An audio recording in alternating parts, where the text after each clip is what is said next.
Narcissistic collapse. A new article out suggests that after a string of failures, Meghan Markle, the delusional Duchess, has completely lost the plot. Hello everyone. Welcome back to the King YouTube channel.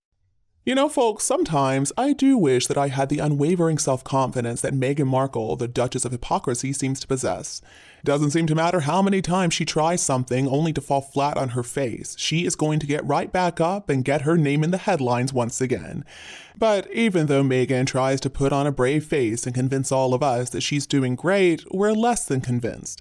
And now there is a new article out that is the most unhinged thing I believe I have ever read. So first of all, let's talk a little bit about what we mean when we discuss narcissistic collapse. According to many experts, and also non-experts, Meghan Markle shows many signs of having a personality disorder that we refer to as malignant narcissism. Signs and symptoms of malignant narcissism include, but are not limited to, exaggerated sense of self-importance, lack of empathy, manipulative behavior like charm, flattery, or deceit, aggression, including emotional abuse, verbal abuse, or even physical violence, believe other people are conspiring against them, derive pleasure from other people's pain, and they also show a real lack of accountability. Well, isn't it amazing how Meghan Markle basically checks every single box of malignant narcissism? So first of all, lack of empathy, we see that in her fake acting, we see that in her inability to really relate to other people. When we talk about exaggerated sense of self-importance, obviously Meghan Markle has that little problem. I mean, she tries to convince everybody she is a world leader, but she's only a world leader in her own mind. This exaggerated sense of self-importance was also why Meghan Markle couldn't survive in the royal family. She wanted to be the most important person. She believed herself to be, in fact. She thought she knew better than the Queen even, and that she should be above her. And especially her arch-nemesis, Catherine. See, it didn't make sense to Meghan that Catherine was always going to be above her in the hierarchy. Meghan believed that she should be above Catherine just because she is so great and wonderful. And then we've got manipulative behavior like charm, flattery, or deceit. Well, we see a lot of that from Meghan, don't we? She manipulated Harry into marrying her, let's get real here. She love-bombed him. She knew exactly what to say. She even wore his late mother's perfume on their first date. How disturbing is that?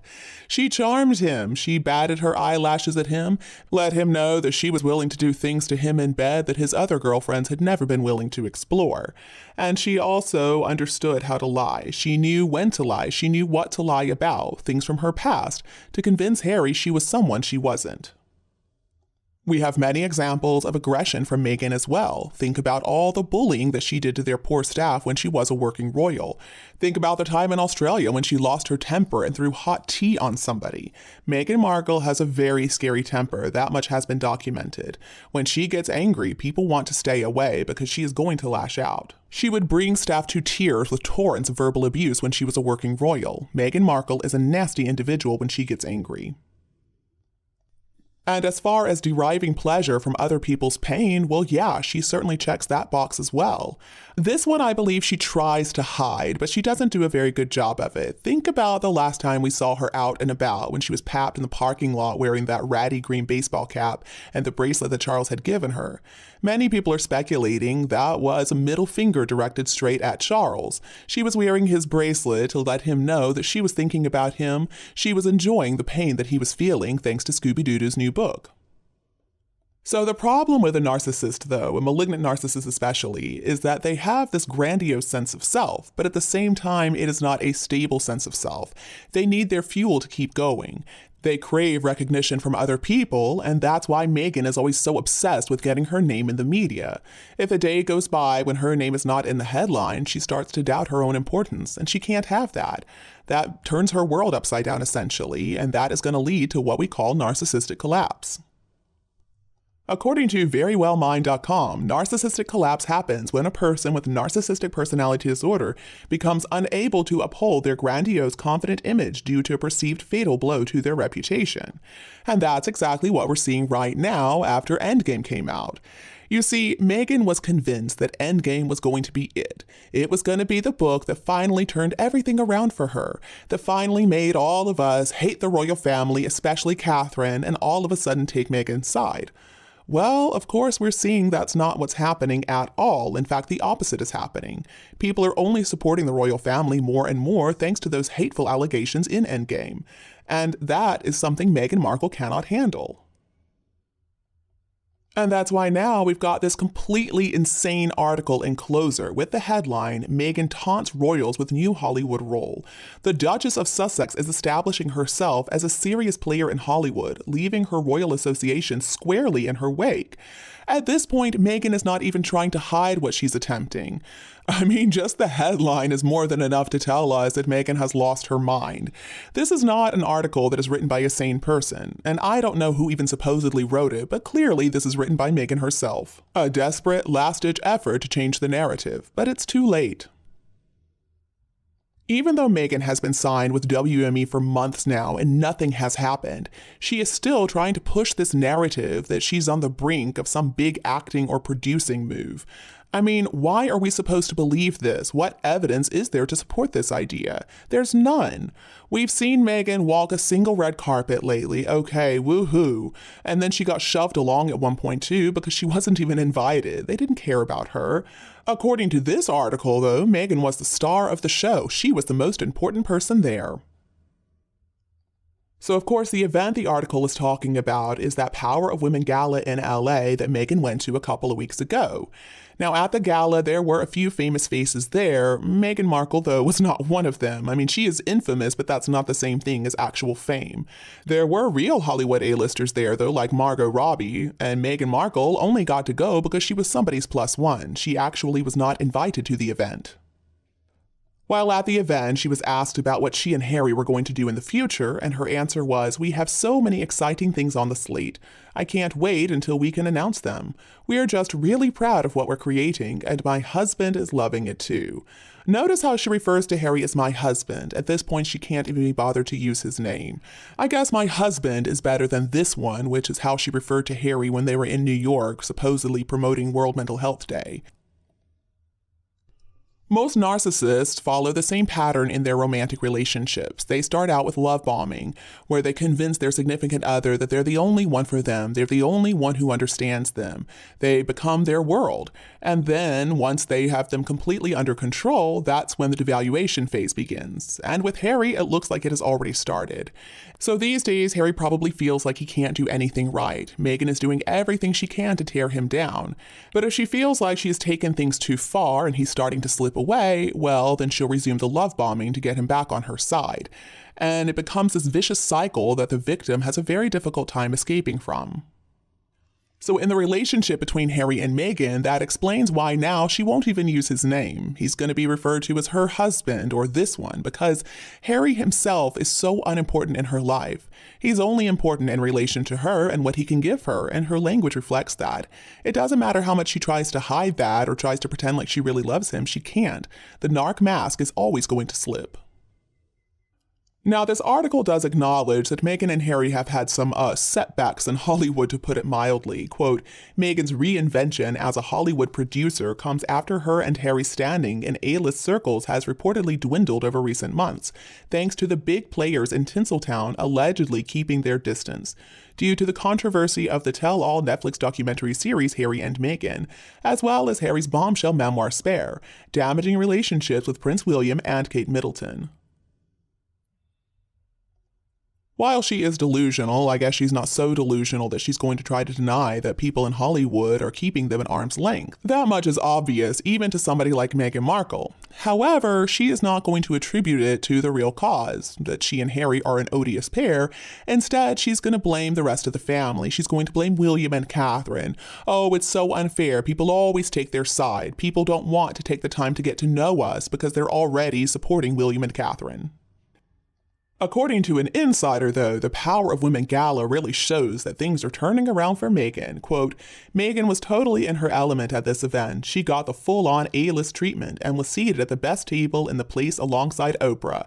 That went a long way to boosting her confidence and calming any nerves she had leading up to the event. Honestly, I don't even know who agreed to publish this nonsense. I mean, who writes like this? Meghan was seated at the best table in the place alongside Oprah. Seriously, is she 13 years old? Because that's about what it sounds like. And truth is, emotionally, Meghan is still about 13 years old. She is still stuck in that middle school mean girl phase. It's a phase that she's never going to grow out of. See, eventually, most women grow out of that mean girl phase, and we realize that supporting each other is the way forward, that all women do better when we lift each other up. But for Meghan, that's not the way the world works. It's always a competition, and that's why she hates Catherine so much. On some level, Meghan knows that she's never going to be on the same level as Catherine. She will never be married to the heir to the throne. She will never be Queen of Great Britain and the Commonwealth, and that is something she cannot abide by. She believes that is patently unfair because she is so special, she deserves to get whatever she wants.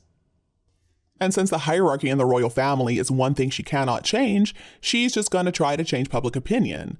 The insider, who again most likely is Meghan herself, went on to say everyone was coming over to kiss up to her. It really hit home and made her swell with pride that she was the main event and center of attention, recognized not just for her celebrity or connections to Harry, but as a pioneer and leader amongst the most impressive of peers. I mean, I can only laugh at that. I mean, seriously, how insane is that? She was the main event and center of attention. Okay, so Margot Robbie, I mean, we'll just talk about her and her alone. She was also at this event. Barbie was the biggest movie, perhaps of the decade. It broke so many box office records. But Meghan believes that at an event with Margot Robbie, she is going to be the center of attention? Why? At this point, the only conclusion we can come to is that she is spiraling completely out of control. She's losing all touch with reality. Otherwise, how can we explain this stuff? I mean, how could anyone believe that this irrelevant duchess is going to be the center of attention at an event where there are so many bona fide Hollywood A-listers? An event which, by the way, she wasn't even really invited to. Now, this article goes on to mention that Meet Me at the Lake romance book that supposedly Meghan and Harry have bought the rights to. Reportedly, though, it's Netflix that bought the rights to this film, and Meghan and Harry's production company might get to produce it, but I kind of doubt it. I will believe that when I see it. I think at this point their deal with Netflix is on very shaky ground indeed.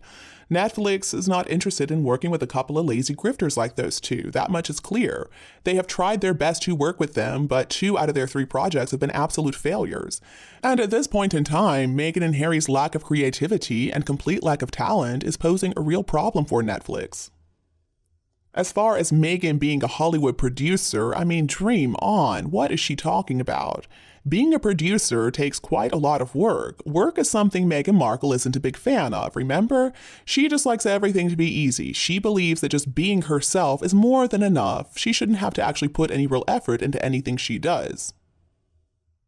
According to this insider, though, it sounds like Meghan is in complete denial about the fact that she has no work ethic. Quote, Meghan's telling people how all this hard work and schmoozing is finally paying off. The entertainment world is very much her oyster right now and will be that way long into the future. For a good while, she was hung up on wooing the Clooney and Obama types, but now that's no longer the plan because she's come to the conclusion they're actually rivals who might never want to help or associate with her.